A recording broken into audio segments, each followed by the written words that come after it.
안녕하세요. 행복한 경제학입니다. 네, 안녕하세요. 언론 기사부터 기술 분석 자료, 보험연구원 리포트, 그리고 실제 차주분들 커뮤니티 글까지 정말 방대한 양이더라고요. 그렇죠. 그만큼 이게 지금 아주 뜨거운 문제라는 뜻이겠죠? 네, 읽다 보니까 정말 그럴만도 하다는 생각이 들었어요. 어느 날 갑자기 내 차에 경고등이 딱 떴는데 서비스 센터에 갔더니 수리비로 2,815만 원을 내라고 하면요. 와, 2,815만 원이요? 네, 저라도 이 문제의 끝이 어딘지 한번 파보고 싶을 것 같거든요. 그렇죠. 특히 그 고장이 불과 1년 전에 그것도 똑같은 문제로 교체받았던 배터리에서 또 터진 거라면 정말 황당할 수밖에 없죠. 맞습니다. 그래서 오늘 저희는 보내주신 이 자료들을 바탕으로 단순히 한 제조사의 문제를 넘어서 전기차 시장 전체가 마주한 이 배터리라는 거대한 숙제에 대해 깊이 한번 파고들어 보려고 합니다. 네, 오늘 분석에 분명 도움이 되실 겁니다. 그럼 바로 그 논란의 시작점부터 한번 들여다보죠.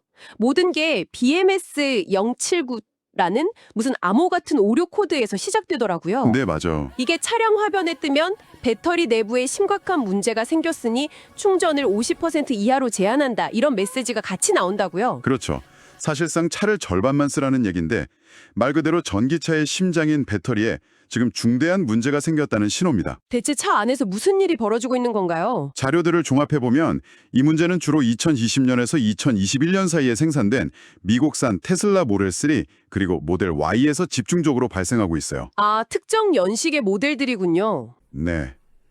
이 모델들에는 파나소닉이 만든 원통형 배터리 셀이 들어가는데요.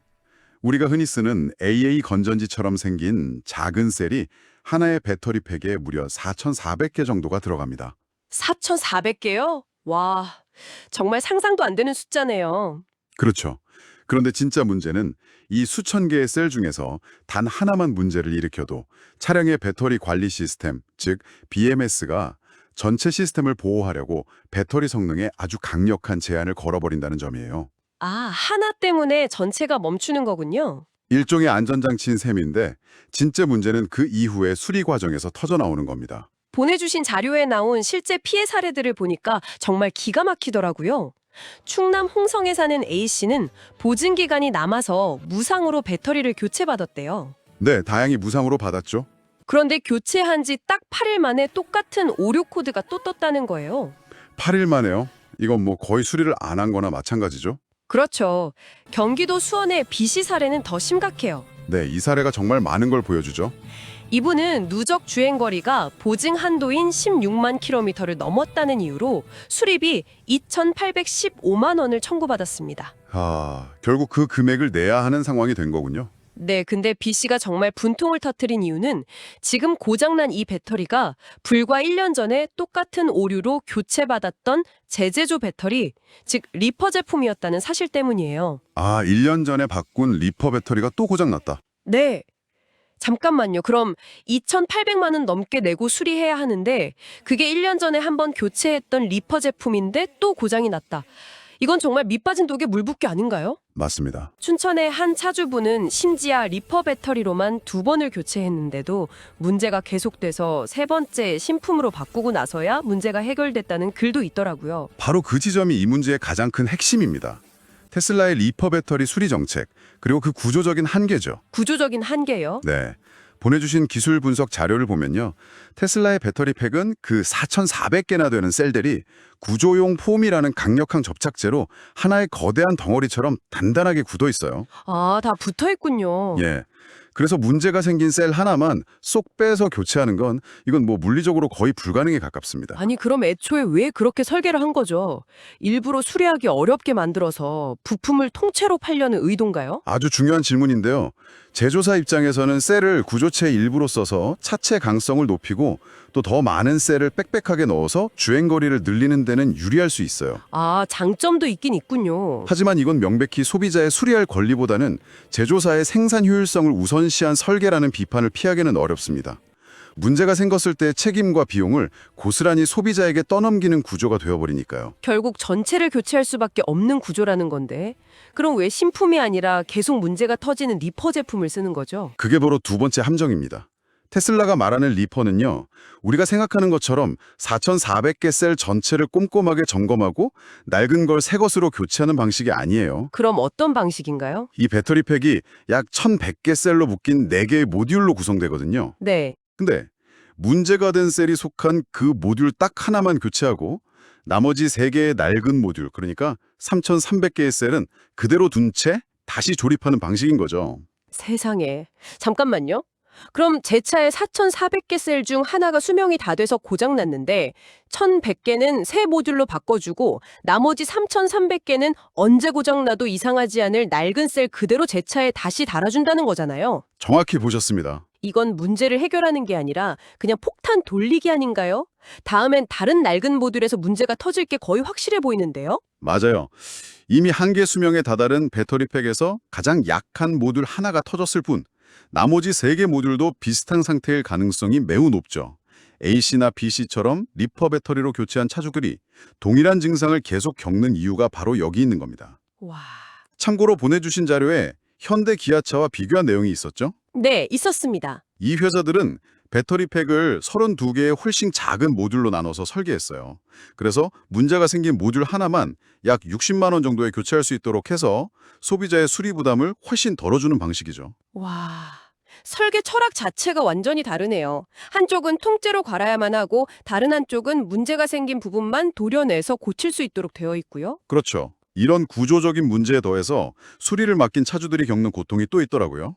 바로 기약 없는 수리 기간과 부족한 인프라 문제였습니다. 네, 이 배터리 문제로 차를 입고하면 평균 수리 기간이 23.4일, 거의 한 달이 걸린다고 합니다. 한 달이요? 네, 심지어 한 달 이상 걸리는 경우도 22.7%나 되고 자료에 나온 최장 수리 기간은 정말 충격적이었어요. 926일. 그 시간이면 아이를 낳아서 걸음마를 가그칠 수도 있겠네요. 그렇죠. 사실상 그 차는 그냥 폐차나 다름없었던 거죠. 와, 이런 상황을 더 악화시키는 게 바로 인프라 부족입니다. 국내에 등록된 테슬라 차량이 11만 대가 넘는데 공식 서비스 센터는 전국에 딱 14곳 뿐이에요. 14곳이요. 네. 그나마도 대부분 수도권에 몰려 있고요. 대전, 울산, 충북, 충남 같은 8개 시도에는 서비스 센터가 아예 한 곳도 없습니다. 아니, 차는 계속 파는데 서비스 센터는 안 짓는 거네요. 벤츠나 BMW는 전국에 70곳 정도 된다고 하던데요. 그렇죠. 정말 대조적이죠. 상황이 이렇다 보니 여론이 들끓을 수밖에 없었을 텐데 테슬라 코리아가 얼마 전에 대책을 하나 내놓긴 했더라고요. 배터리 안심 케어 프로그램이라는 거요. 네. 기존 보증 기간을 2년 또는 4만 킬로미터 연장해 준다는 내용이었죠. 그러니까 기존의 8년 또는 16만 킬로미터였던 보증이 10년 또는 20만 킬로미터로 늘어나는 거군요. 맞습니다. 하지만 소비자들의 반응은 아주 차가웠습니다. 아, 그랬나요? 네. 근본적인 해결책이 아닌 시간 끌기용 미봉책이라는 비판이 쏟아졌어요. 그럴 수밖에 없겠네요. 언제 터질지 모르는 리퍼 배터리를 계속 돌려막는 정책은 그대로 두면서 보증 기간만 늘려주는 게 무슨 의미가 있겠어요. 그렇죠. 보증 기간 끝나면 결국 2,800만 원짜리 수리비 폭탄을 맞을 수 있다는 불안감은 똑같으니까요. 결국 강제 리콜을 요구하는 국민동의 청원까지 올라왔다고 하더라고요. 그리고 이 불안감은 이제 테슬라 소유주들만의 문제가 아니게 됐습니다. 다른 전기차로 번졌군요. 이 사태가 전기차 시장 전체의 신뢰를 흔드는 계기가 되었다는 점이에요. 혹시 내 차도? 하는 공포가 확산되면서 가장 먼저 타격을 받은 곳이 바로 중고차 시장입니다. 맞아요. 중고차 가격이 폭락하는 현상이 정말 눈에 띄더라고요. 그렇죠. 2024년 기준으로 현대 아이오닉5는 신차 대비 45%나 가격이 떨어졌고 테슬라 모델 3는 불과 3개월 만에 20%가 하락했어요. 내연기관차보다 감가상각률이 200 이상 높다는 분석도 있었고요. 결국 이 모든 공포의 근원은 배터리 교체 비용인 거죠. 보통 차량 가격의 30에서 40%에 달하는 1,000만 원에서 2,500만 원 사이니까요. 와, 캐나다에서는 한 현대차 소유주가 배터리 교체 견적으로 6,700만 원을 받고 결국 폐차를 선택한 충격적인 사례도 있었죠. 6,700만 원이요. 차값보다 더 비싸네요. 네, 내연기관차는 엔진이 고장나도 이 정도 비용이 나오지는 않거든요. 전기차의 가장 핵심적인 부품이 가장 비싸고 또 가장 고장나기 쉬울 수 있다는 인식이 퍼진 겁니다. 그런데 정말 역설적인 현상이 나타나더라고요. 어떤 거죠? 이렇게 가격이 반값 수준으로 떨어지니까 오히려 가성비를 노리고 중고전기차를 찾는 사람들이 몰리면서 거래량이 전년 대비 200%나 급증했다는 자료가 있었어요. 가격이 싸지니까 오히려 사는 사람이 늘었다. 네, 이걸 보면 이런 생각이 들어요. 내가 지금 중고 전기차를 사려고 한다면 이건 현명한 소비일까요? 아니면 폭탄을 떠안는 도박일까요? 정확히 그게 딜레마입니다. 그래서 중고 전기차를 고려하실 때 이제는 주행거리나 연식보다 훨씬 더 중요하게 확인해야 할 것이 생겼습니다. 그게 뭔가요? 바로 배터리 건강 진단서라고 할 수 있는 SOH입니다. SOH, State of Health, 건강 상태라는 뜻이군요. 자료에도 여러 번 언급됐는데 이게 정확히 어떤 개념인가요? 새 배터리의 성능을 100%라고 봤을 때 현재 배터리의 성능이 몇 %나 남아있는지를 보여주는 지표예요. 아, 배터리의 수명 같은 거군요. 네, 맞습니다. 예를 들어 SOH가 80%라면 배터리를 100% 완충해도 실제 사용 가능한 용량은 새 것의 80% 수준이고 주행 가능 거리도 그만큼 줄어들었다는 의미죠. 그럼 어느 정도가 괜찮은 건가요? 보통 SOH가 85% 이상이면 양호한 상태로 보고요. 80% 아래로 떨어지면 이제 교체를 고려해야 할 시점이라고 봅니다. 그럼 이 중요한 SOH를 제가 직접 확인할 방법이 있나요? 계기판 같은 데에는 표시가 안 되잖아요. 몇 가지 방법이 있습니다. 가장 확실한 건 해당 제조사의 공식 서비스 센터에 방문해서 진단기로 배터리 상태 리포트를 발급받는 거고요. 네. 조금 더 적극적인 방법으로는 OBD 스캐너라는 작은 장치를 차량에 연결해서 스캔 마이 테슬라 같은 전용 스마트폰 앱으로 실시간 데이터를 확인하는 방법도 있습니다. 아, 그런 장비도 있군요. 네, 최근에는 케이카 같은 일부 중고차 플랫폼에서 전기차를 판매할 때 저희가 지금 이야기하는 이 SOH 수치가 포함된 진단서를 첨부하기도 하니까요. 구매 전에 반드시 이 부분을 확인하셔야 합니다. 정말 중요한 정보네요. 결국 오늘 보내주신 자료들을 종합해보면 테슬라의 특정 오류 코드에서 시작된 문제가 사실은 수리가 거의 불가능한 배터리 설계라는 구조적 문제였고, 그렇죠. 네, 맞습니다. 이제 중고 전기차를 볼 때는 주행거리 숫자 뒤에 숨어있는 배터리의 진짜 건강, SOH를 반드시 들여다봐야 하는 시대가 된 거고요. 맞습니다. 여기서 우리가 그리고 이 자료를 보내주신 여러분이 마지막으로 생각해 볼 지점이 하나 남았습니다. 어떤 걸까요?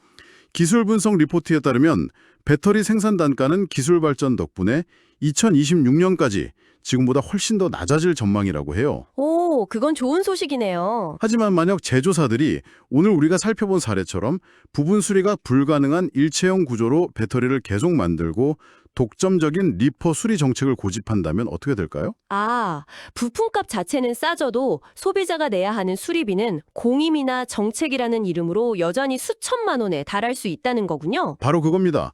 어쩌면 미래 전기차 시장의 진정한 혁신은 한 번 충전으로 1000km를 가는 주행거리 경쟁이 아닐지도 모릅니다. 그럼요. 대신 소비자들이 합리적인 비용으로 자신의 차를 고칠 수 있는 권리, 즉 수리할 권리를 보장하는 것에서 진정한 혁신이 시작될 수 있다는 생각, 보내주신 자료들이 우리에게 던지는 가장 큰 화두가 아닐까 싶습니다. 네, 정말 깊이 생각해 볼 문제인 것 같습니다. 오늘 이야기가 유익하셨다면, 구독과 좋아요를 눌러주시면 더 깊이 있고 유용한 경제 이야기로 보답하겠습니다. 그리고 이 이야기가 정말 중요하잖아요. 더 많은 분들에게 닿을 수 있도록 주변에 전기차를 타시거나 구매를 고민하는 분이 계시면 꼭 공유해 주시는 것도 잊지 마세요. 맞습니다. 여러분의 관심이 더 나은 전기차 시장을 만드는 첫걸음이 될 수 있습니다.